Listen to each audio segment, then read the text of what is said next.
Hello guys. अभी हम आए हैं शिमला के नज़दीक तत्तापानी नाम की जगह में।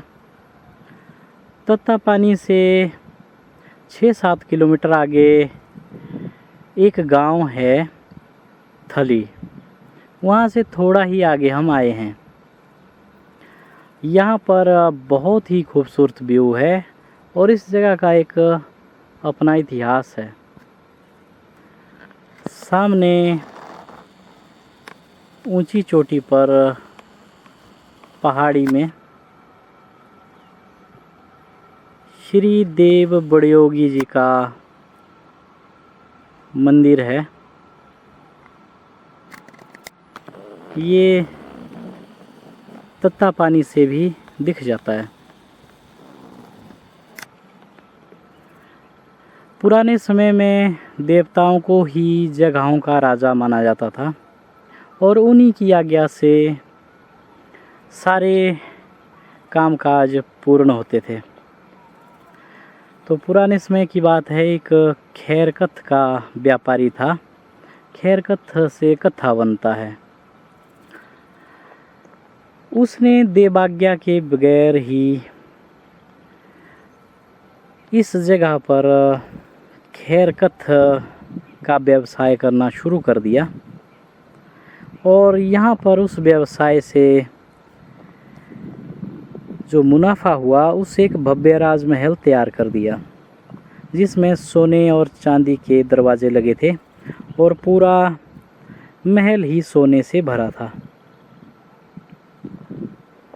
सोने का महल एक पूरे क्षेत्र में चर्चा का विषय था, लेकिन देवाज्ञा ना होने के कारण उस व्यापारी की जो बहू है उसको कई बार रात को जब वो बाहर निकलती थी उसे आवाज़ आने लगी कि मैं आऊँ मैं आऊँ। तो वो कई बार डर जाती थी और एक बार उसने अपने ससुर को ये बात कह दी कि जब मैं बाहर निकलती हूँ तब कहीं से आवाज़ आती है कि मैं आऊँ। तो लोगों ने उस व्यापारी को कहा कि श्री देव बड़योगी जी की आज्ञा लेकर ही व्यापार का काम शुरू करें, क्योंकि ये जगह देवता की थी तो उनसे परमिशन लेनी बहुत ही ज़रूरी थी। लेकिन उस व्यापारी ने लोगों की बात नहीं मानी और उस आवाज़ से तंग होकर उसने अपनी बहू को कह दिया कि अगर फिर से आवाज़ आए तो उसे कहना कि एक बार में ही आ जा। तो उसके बाद जब वो व्यापारी की बहू बाहर टहलने के लिए निकलती है, फिर से आवाज़ आती है कि मैं आऊँ। तो उस व्यापारी की बहू ने भी कह दिया कि हाँ, एक बार में ही आ जा।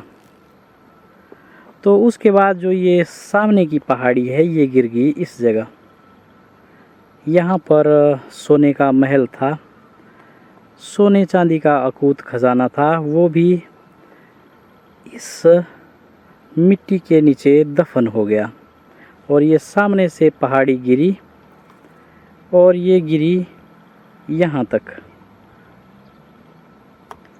यहाँ सामने है श्री दानो देवता जी का मंदिर जो कि सुन्नी में है। तो जो देवता वाली पहाड़ी थी वो नहीं गिरी, ये वाली पहाड़ी सारी ही नीचे गिर गई और महल सारा कुछ उसने दबा दिया।